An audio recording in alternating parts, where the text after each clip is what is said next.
환생설을 비판하는 사람들은 세계 인구의 급격한 증가를 지적한다. 만약 환생이 사실이라면 이 새로운 사람들은 모두 어디서 오는 것일까? 그러나 환생을 부정하는 사람들은 바로도 상태의 기간을 고려하지 않았다. 최면 요법을 받은 사람들의 증언에 의하면 바로도 기간은 세상의 변화가 가속화되면서 계속 줄어들었다. 세대와 세대 사이의 변화가 적을 때는 영혼들이 오래 쉬다가 환생하겠지만 오늘날같이 빠르게 발전하는 시대는 영혼들이 새로운 체험을 하고 싶어 지상에 금방 돌아올 것이기 때문이다. 에디스 피오레 박사의 최면치료 사례집을 보면 현재 40세 이하의 사람들은 거의 20세기에서 두 번째의 생을 살고 있을 것이고 많은 사람들은 세 번째 또는 네 번째의 생을 살고 있을 것이라고 한다. 헬렌 웬바크 박사의 연구 대상자들은 생과 생 사이의 기간이 점점 단축되는 것으로 증언했다.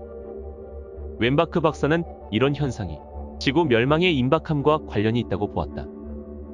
웬바크 박사는 급증하는 인구에 대하여 마치 배우들이 피날레를 장식하기 위해 모두 무대 위에 오르는 것과 같다고 말한다. 오늘은 윤회와 전생의 비밀을 담은 책 환생이란 무엇인가 내용 중 첫 번째 이야기를 해보겠다.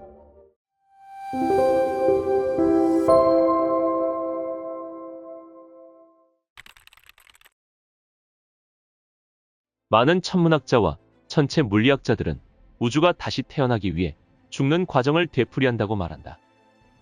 저명한 천체 물리학자 존 그리비는 이렇게 말한다. 나는 우주가 영원한 순환 속에서 움직인다고 믿는다. 죽음은 단지 재생을 위한 전주곡에 지나지 않는 것이다.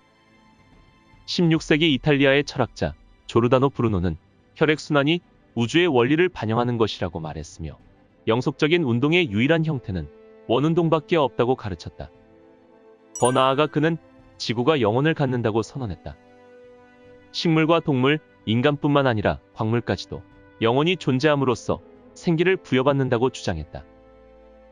인지학의 창시자인 루돌프 슈타이너는 인간이 지상의 삶을 반복하면서 환생을 거듭하듯이 우리의 지구 또한 오늘날의 이런 상태에 이르기까지 여러 다른 상태들을 거쳐왔다고 주장했다. 그에 의하면 인간이 이전에 다른 생애를 갖고 있었듯이 지구 역시 이전에 다른 모습을 갖고 있다. 큰 세계든 작은 세계든 그 안의 모든 것은 환생의 법칙을 따른다. 하나의 제국이 붕괴됨으로써 새로운 문명이 태어난다. 지난 해에 무성했던 초목이 그러하듯이 우리 인간의 생명도 죽어 없어진다. 그러나 그 뿌리는 살아남아 푸른 잎이 영원히 돋아나는 것이다. 때는 1971년 8월. 작가인 프랭크 드 펠리타는 갑자기 경쾌한 피아노 연주 소리가 들리자 깜짝 놀라 집 안으로 뛰어들어갔는데 6살인 아들 레이먼드가 능수능란한 솜씨로 피아노 건반을 두드리는 광경을 보고 경악을 금치 못했다. 아들은 한 번도 피아노를 배운 적이 없었기 때문이다. 아빠, 내 손가락이 저절로 움직이고 있어요. 정말 신기하지 않아요? 레이먼드는 패츠 웰러의 재즈 음악을 완벽하게 연주해 내므로써 미 전역에서 인정받았다. 그런데 패츠 웰러는 이미 1943년에 고인이 된 음악가였다. 로마의 철학자였던 키케로는 어린아이들이 무수하게 많은 사실을 빠르게 이해하는 속도야말로 탄생 전부터 이미 많은 것을 알고 있는 사람이 있을 수 있다는 강력한 증거라고 주장했다. 그보다 350년 앞선 플라톤은 이렇게 말했다. 쉽게 얻어지는 지식인 영속적인 자아가 전생에서 이미 갖고 있던 것이다. 그래서 그토록 쉽게 복구되는 것이다.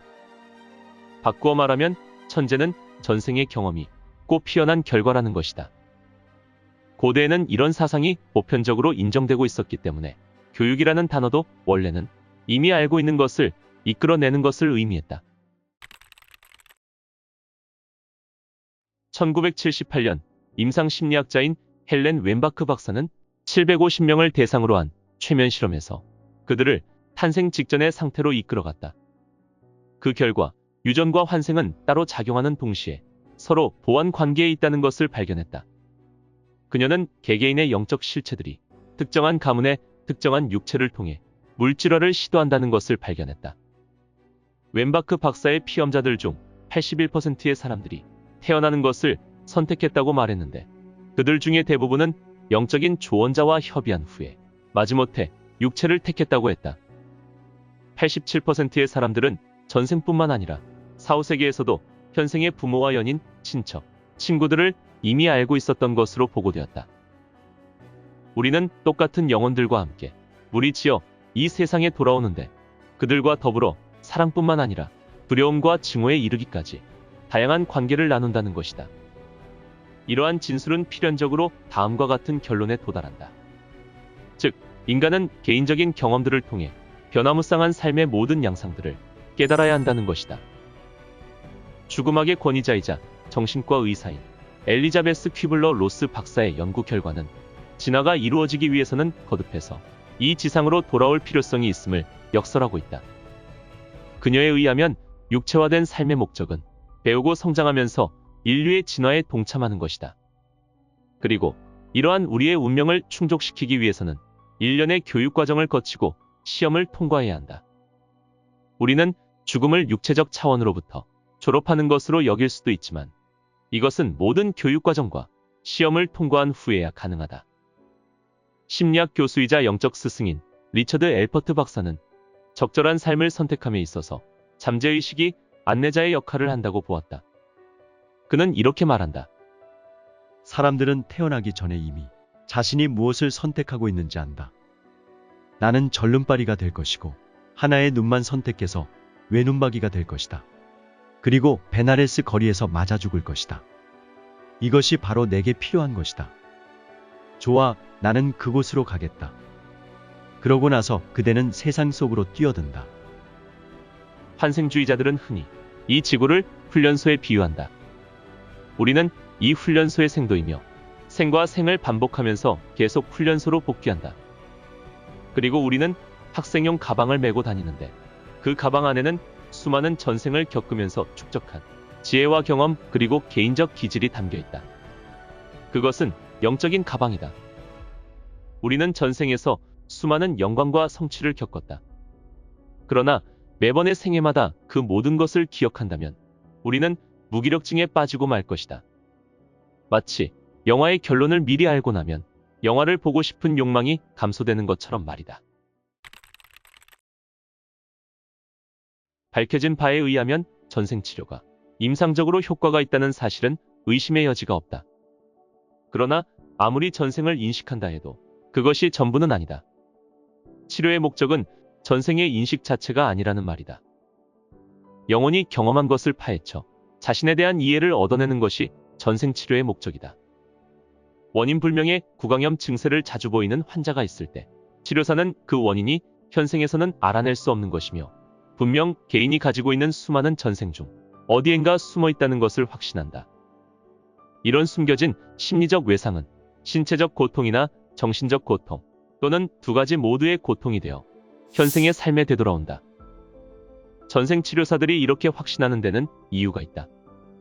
육체와 정신은 아주 밀접한 관계를 맺고 있으므로 신체적 질병 안에는 복합적이고 심리적인 원인이 존재하며 그 반대로 신체적 질병이 심리적 이상 증세를 초래한다는 믿음이 있기 때문이다.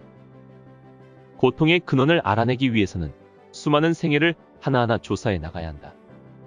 일단 잠재의식 속에서 타당한 정보를 끌어내기만 하면 그 다음 치료는 극적으로 진행되는 일이 허다하다. 이러한 치료가 어떤 효과를 나타내는지 자신있게 말할 수 있는 사람은 아무도 없다.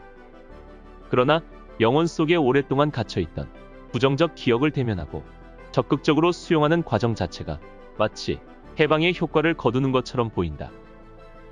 최면요법의 전문가인 에디스 피오레 박사는 이렇게 말했다. 만일 누군가 과거의 사건을 기억해내는 것만으로 공포증이 즉각적이고 영구적으로 사라졌다면 논리적으로 볼 때 그 사건이 과거에 실제로 일어난 적이 있다고 보는 것이 옳다. 로스앤젤레스 지역의 전생 연구가들 사이에 선구자격인 모리스 네너턴 박사는 이렇게 말한다. 마음속에 있는 모든 것은 이미 전에 존재했던 것에서 유래한다. 그는 상상력을 지금까지 살아온 모든 삶에서 일어났던 모든 것의 총체로 정의한다. 이것은 8,000명이 넘는 환자를 실험하고 나서 얻은 확신이며 총괄적인 결론이다. 네너톤 박사의 주장에 따르면 태아기의 사건들을 조사하지 않는 한 어떠한 전생의 트라우마도 완전히 제거할 수는 없다고 한다. 왜냐하면 태아기의 사건은 전생에 문제시되는 흔적들을 활성화시켜서 보여주기 때문이다. 네너톤 박사가 환자들로부터 수집한 실험 자료를 통해 얻은 결론 중에 이런 것이 있다. 각 개인은 이 세상에 다시 돌아올 때 그가 임종 당시 처해 있던 것과 똑같은 발전 단계로 되돌아온다는 것이다. 이런 이유로 가능하다면 인위적인 죽음에 협조하지 말라고 한다. 영국의 정신과 의사인 아더 구어담 박사는 분명한 증거를 갖고 있는 환생을 믿지 않는 사람은 정신적으로 결함이 있는 것이다라고 단호하게 말한다. 구어담은 많은 사례를 인용하면서 기념일 현상이라는 예를 들고 있다. 기념일 현상이란 전생에 비극적 사건이 일어났던 날과 일치하는 기간에 병이 나든가 우울증으로 고통받는다는 것이다. 잠시 나타났다 사라지는 증상은 전생에 있었던 사건 또한 단발적으로 그쳤기 때문이며, 반면에 지병과 같이 오래 지속되는 병은 전생에서도 그만큼 오래 지속된 사건이 있었기 때문일 것이라고 한다. 토론토의 패션 모델인 보니 브라운의 사례가 바로 이러한 견해를 뒷받침해주고 있다. 29세의 보니는 겨울철만 되면 기관지염이 발동해 무척 고생하고 있었는데 그 증세는 아동기 이후 계속되는 것이었다. 최면 치료사 베버리 야누스의 안내에 의해 최면에 들어간 그녀는 불과 1시간 동안에 각기 다른 5생애를 경험했다. 그녀는 동유럽의 작은 마을에 사는 젊은 여자로 머리에는 스카프를 두르고 있는 자신을 보았다. 그녀는 군인들에게 끌려나와 기차로 호송되고 있었다. 군인들은 2차 세계대전 당시에 군복을 입고 있었는데 기차에는 먹을 물도 음식도 없었으며 몹시 추웠던지라 기침을 심하게 해댔다. 나는 철조망에 손을 얹고 서 있었는데 기침을 몹시 해서 피가 났어요. 더 이상 살고 싶지 않다고 생각한 게 기억나요. 나는 계속 기침만 하다가 결국 죽고 말았어요. 바로 그때 베버리 야누스가 최면 상태의 보니에게 다시는 전생의 불행한 경험으로 인해 고통받는 일은 없을 것이라고 말했다.